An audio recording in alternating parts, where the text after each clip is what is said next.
Okay, so if I have to show you the pictorial representation of IAPs and anti-IAPs, here it is.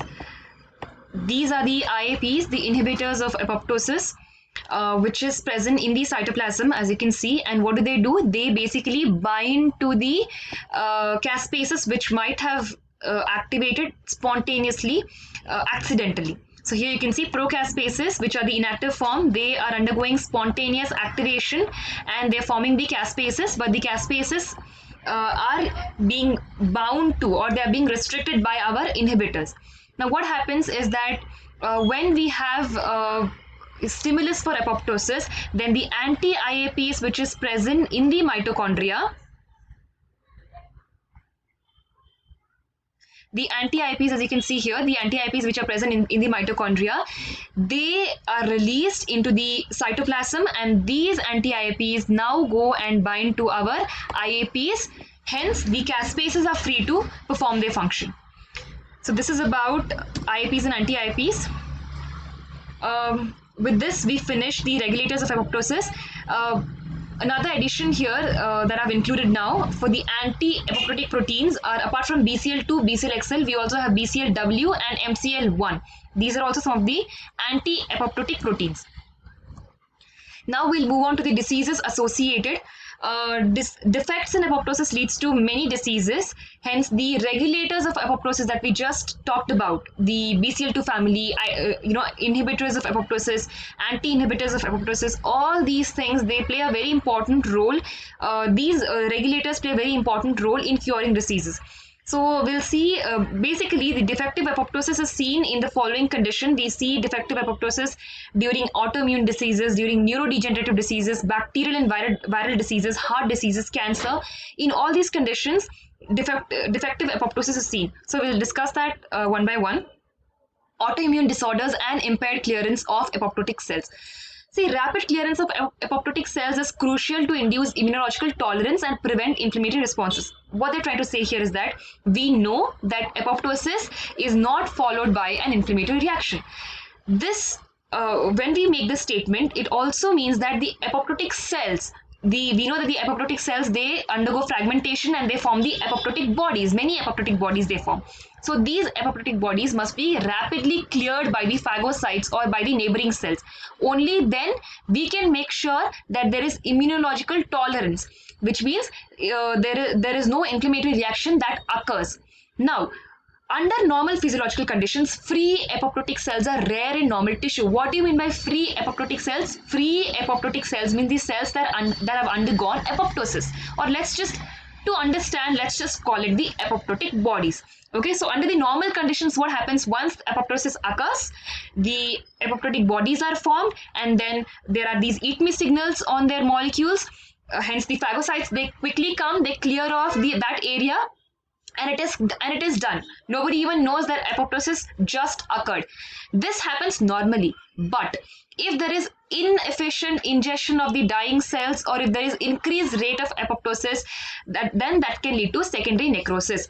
So if the phagocytes are unable, or if they're inefficient to clear off the apoptotic cells, or let's put it this way, if the rate of apoptosis is much larger than the rate of clearance by the phagocytes, then that will lead to secondary necrosis. Now the process is no more called apoptosis, because now the process converts to secondary necrosis, and we know that secondary necrosis is followed by an inflammatory reaction. So what happens here is it leads to secondary necrosis of free apoptotic cells that induces the secretion of pro-inflammatory cytokines. How is this inflammation taking place in necrosis? It is because there is release or secretion of these pro-inflammatory cytokines that brings about inflammation.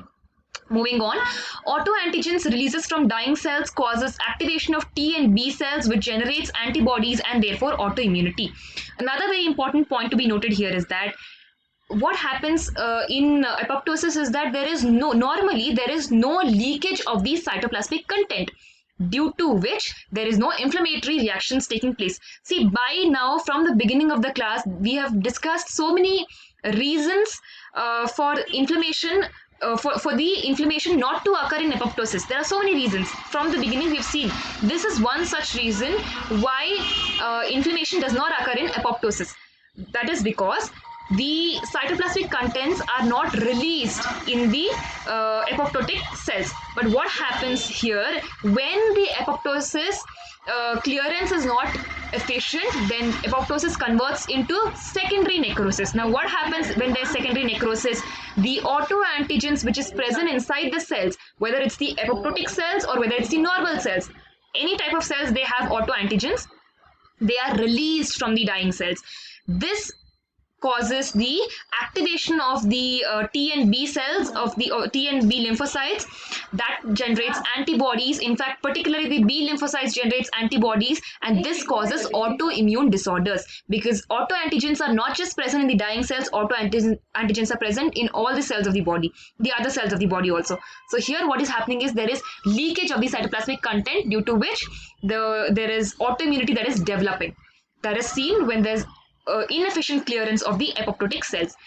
Examples of autoimmune disorders can be systemic lupus erythematosus, rheumatoid arthritis, connective tissue diseases, etc. Moving on to the next slide.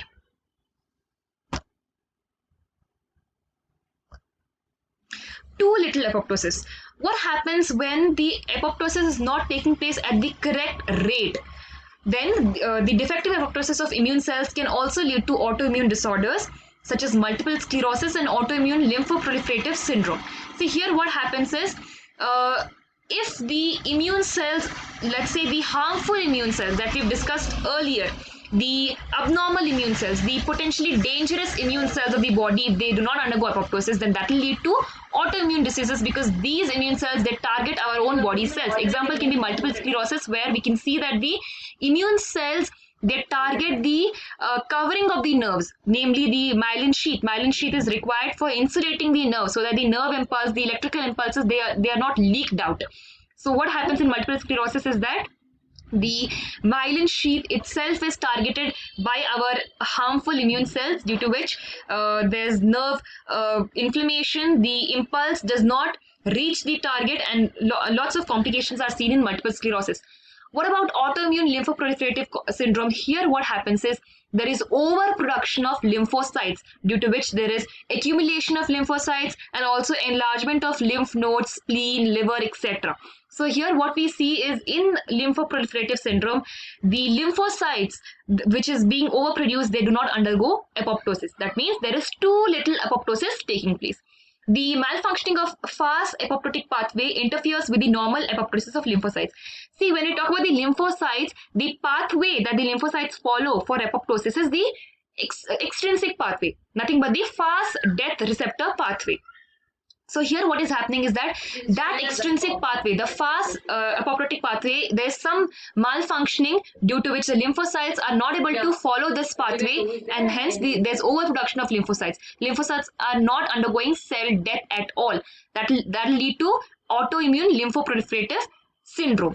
Moving on to too much apoptosis. When there is too much apoptosis, we can see the following conditions. Neurodegenerative diseases like Alzheimer's, Huntington's disease, and Parkinson's, they're all characterized by excessive, lots and lots of apoptosis of neurons, cell death of neurons. In fact, when we talk about Alzheimer's disease, it is caused by the accumulation of beta amyloids. These beta amyloids induce abnormal apoptosis of neurons. Beta amyloids are basically the protein fibers, the misfolded protein fibers, which induces abnormal apoptosis of neurons, that is seen during Alzheimer's disease. In fact, infection by HIV causes accelerated apoptosis of CD4 cells, leading to onset of AIDS. We've already discussed this earlier.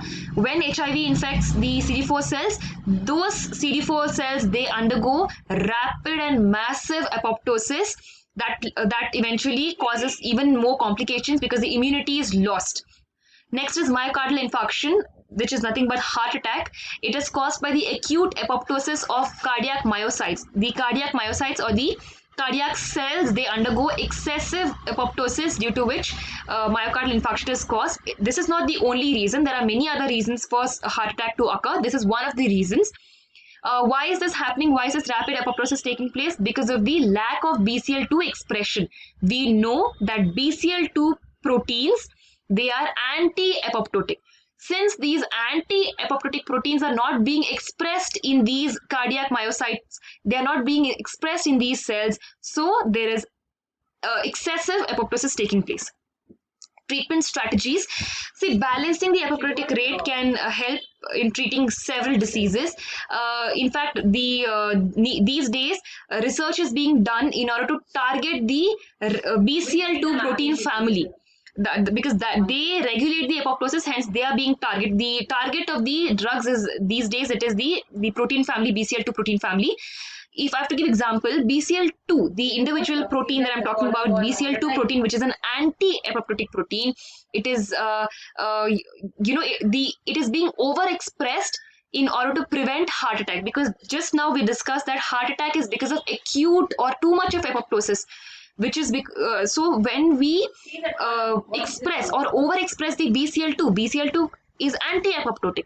So when we express BCL2, then the cardiac myocytes, they do not undergo apoptosis. Hence, it can be controlled. So it is an early stage therapeutic measure for a cardiac infarction these days. Failure of apoptosis has become a prerequisite for occurrence of tumor. This also we've discussed earlier. Tumorous cells, they do not undergo apoptosis. Some tumors like follicular lymphoma are related to elevated expression of BCL2, which can be counteracted by RNA interference and treatment by antisense oligonucleotides. See, what happens in tumor cells is that in the cardiac cells, what did we see? That the BCL2 protein, anti-apoptotic BCL2 protein, was not getting expressed at all. That is why too much of apoptosis was occurring. Here, what we see in follicular lymphoma or what we see in tumor is that there is overexpression of BCL2.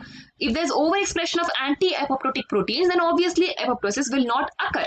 So how do we correct that? We are correcting it using RNA interference. We are not allowing the BCL2 protein to be synthesized, to be expressed by interfering in the RNA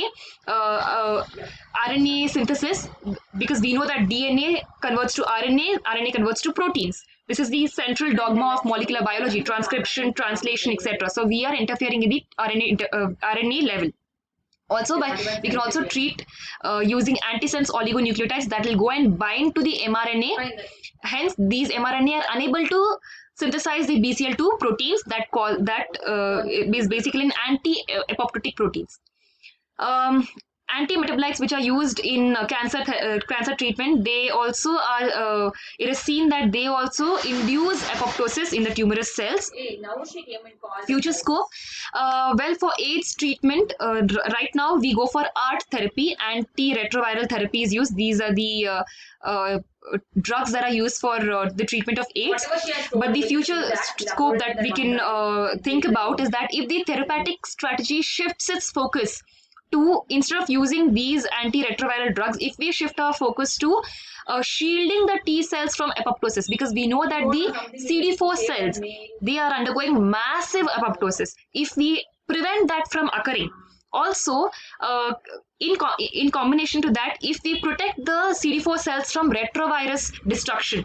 See, here the CD4 cells are getting destroyed by two mechanisms. One is that HIV itself is targeting our CD4 cells. Another reason is that our own body causes the CD4 cells, infected CD4 cells, to undergo apoptosis. So if we are able to prevent these two, then the immunity is not lost, because if we are able to prevent the destruction of CD4 cells, that can be very pivotal in the treatment of AIDS. So these are some of the apoptotic based drugs and therapies which are under the research stage. I'll give you example of one reagent called ApoG2, which is seen to target the anti-apoptotic proteins. Like for example, MCL1. MCL1 is an anti-apoptotic protein. So if it targets the anti-apoptotic proteins, it means that it brings about apoptosis, because it is targeting, it is preventing the anti-apoptotic protein. So it is bringing about the apoptosis. Why do we need apoptosis? When do we need apoptosis? In fact, we need apoptosis during tumors.